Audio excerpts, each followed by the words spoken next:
Hey guys, Rob Dew here from Infowars.com, and as you know, if you've been watching any type of media out there, zombies have been everywhere. In the news, in comic books, in fiction, everywhere. Well, this weekend is the start of the newest season of The Walking Dead. Season 5 is going to premiere on Sunday, and our sources contacted us from over on the West Coast with some very interesting details. I'm not going to give you too much, but I will be giving you some spoilers here at the end. We didn't want to hurt you.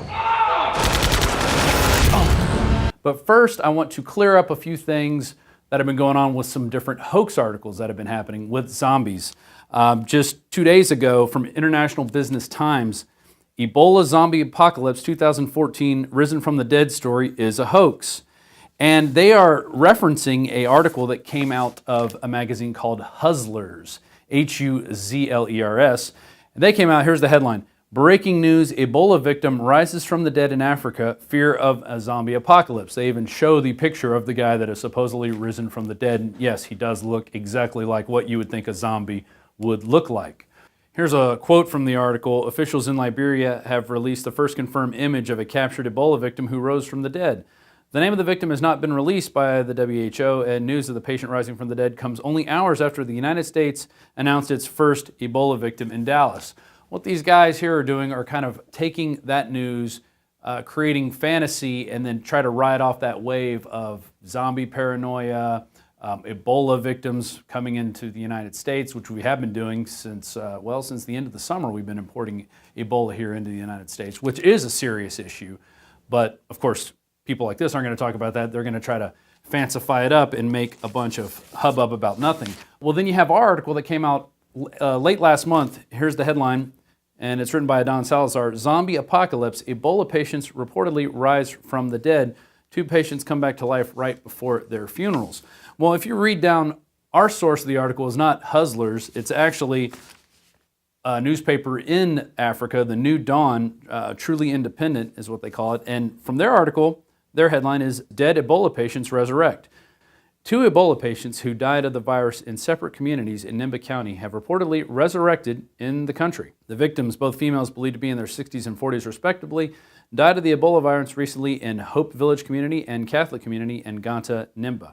So this is actually a true source of news that we were getting our article from, that we wrote our article from, not made up of whole cloth, which is essentially what the Huzlers article was, taking that paranoia and putting a slight spin of truth and other stuff that were out there. But other articles, International Business Times picked up on it, a couple other publications have and claimed it to be a hoax. Our article does not appear to be a hoax, but it doesn't appear these people actually have risen from the dead. They actually weren't dead, were probably in a coma. And that's happened many times in history. You could see that in every culture, all throughout history. People were thought to have been dead, but then suddenly rise from the grave. And we've even had this, people in coroner's cabinets have woken up after being in deep comas. So this does happen from time to time. That certainly is not a hoax. Here's another thing that is not a hoax. Out of CNN Politics, this was May 16th, 2014, Pentagon lays out battle plan against zombies. In an unclassified document titled CONOP 8888, officials from the U.S. Strategic Command used the specter of a planet-wide attack by the Walking Dead as training to complete for how to plan for real-life, large-scale operations, emergencies, and catastrophes. And the Pentagon says there's a reasonable explanation. They're basically doing this to get everybody, kind of juiced up and, oh yeah, we're going to go fight zombies, which is really interesting because, well, about 2 years ago now, a company called the Halo Corp has trained, at the time, they've trained over 600,000 soldiers in a zombie-like scenario where they had soldiers actually shooting zombies during a medical pandemic. And we're going to roll some of that footage now. You can see the zombies walking in. Here's the troops shooting at them.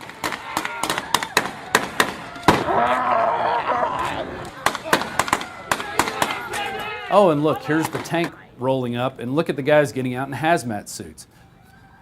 Maybe something you could see in the future of people bleeding from their mouths and eyeballs and ears from their different orifices, walking towards another group of people being defended by armed guards. The guards start mowing them down because they've been trained in this scenario to mow down people. And then you have guys in pandemic suits. So that's clearly a very, very plausible scenario that they developed. And what I really find interesting is a comment from the guy who was organizing all this, and here's what he had to say. Strategic Operations has trained some 600,000 military and law enforcement members using this technique. We've got it down to a science, if you will, if there is such a thing. It's an art, obviously. Now, before we get to those spoilers for Season 5, I'm giving you plenty of chances to turn this off before we get to them, but before we get to those... You don't have to do this. We can put the world back to how it was. Remember it was back in 2013 in March, there was an episode in The Walking Dead where Rick is coming along and he meets the guy that actually helped him in the pilot. And that guy has set up a security perimeter around the apartment complex he was living in, and zombies were getting caught up in the barbed wire, and then he was, finishing them off by either shooting them or stabbing them with a spear. Well, here's an article out of the Daily Mail. Is that fence to keep people out or patients in? U.S. troops set up at first Ebola field hospital in Liberia and start with a barbed wire perimeter.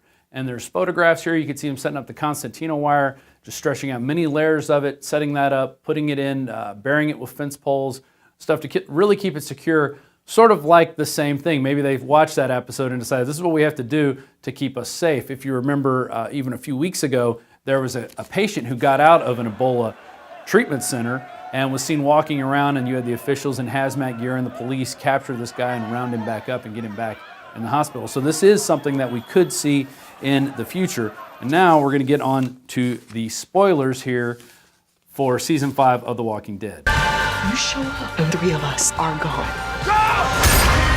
You don't know what is at stake. So the end of Season 4, you saw some of the main characters get rounded up in this area called Terminus, where they've been trying to get to all of that season, and they all got split up, and you had different adventures going on there. And at the end, we see them rounded up into a boxcar. Well, now in Season 5, apparently people are going to be a bigger problem than the zombies. And that is coming out of our sources that the zombies are going to still be there, but it's the people fighting each other, which you've seen in other seasons with the governor and things like that, of the people not really coming together and working together as a team, actually seizing different resources and excluding some people and bringing in some people, and really a really dog-eat-dog world, a Darwinian scenario.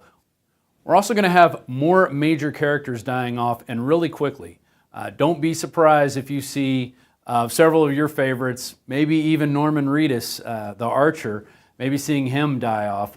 Who knows? I'm not going to spoil that one for you, but I was told at least 2 people who I know for a fact are going to die, and they are going to be main characters. There is going to be more romance. It's not just going to be Glenn and Maggie. You're also going to have some other romances develop. They didn't say who. My guess is it's going to be Beth and Daryl.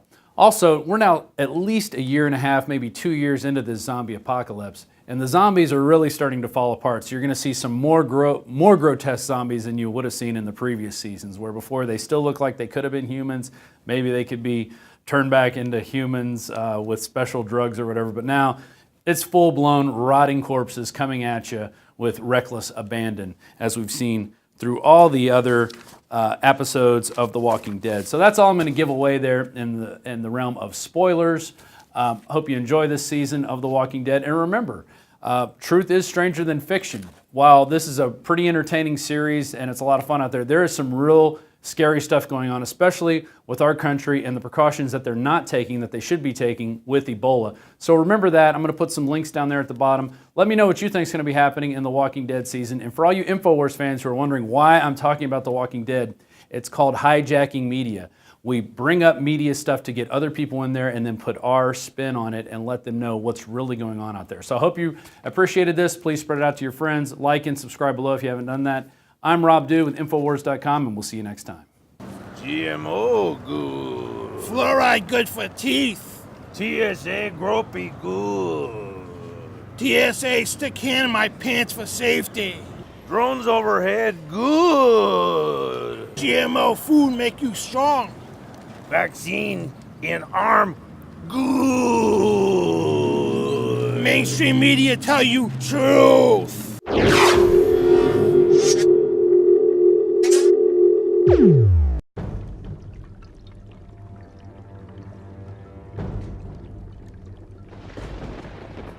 My friends, we have done it. With Dr. Group's help, we have developed the ultimate male vitality supplement with 8 concentrated super herbs. This is the answer to the globalist war on male vitality with the estrogen mimickers they've added to the food and the water supply. And now our test pilot, our Chuck Yeager, Dr. Edward Group is here to test his greatest invention. Doctor? Thank you, Alex. I will now take 2 droppers to test this ultimate male vitality formula. Ladies and gentlemen, this is a momentous moment. Thank you, Dr. Group. I will activate my muscles by doing push-ups. Ladies and gentlemen, this is it. This is the move. This is unprecedented. Ladies and gentlemen, we're going to see what happens right now. Oh my God! What the hell? Wait. Get out of here. Shut this down. This is not safe. This is not. Hold on. Settle down. Get another doctor. Something's wrong. Something's wrong with him. Help him. Ladies and gentlemen, we did not intend for that to happen. I take it personally. Do not have those problems. Again, these are authorized herbs, well known to be safe. Please, doctor, wait a minute. Ladies and gentlemen, we're just going to cut to commercial for just a moment. Cut. Get everybody out of here.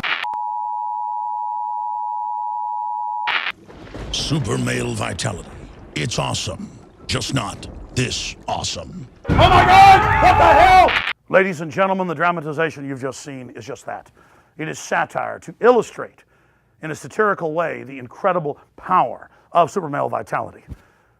It will not turn you into Conan the Barbarian, but it will help block some of the estrogen mimickers and reportedly let your glands produce the natural hormones your body needs.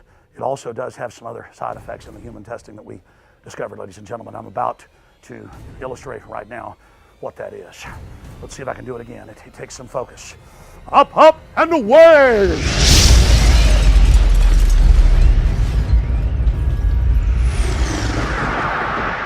Start your journey to super male vitality today at InfoWarsLife.com.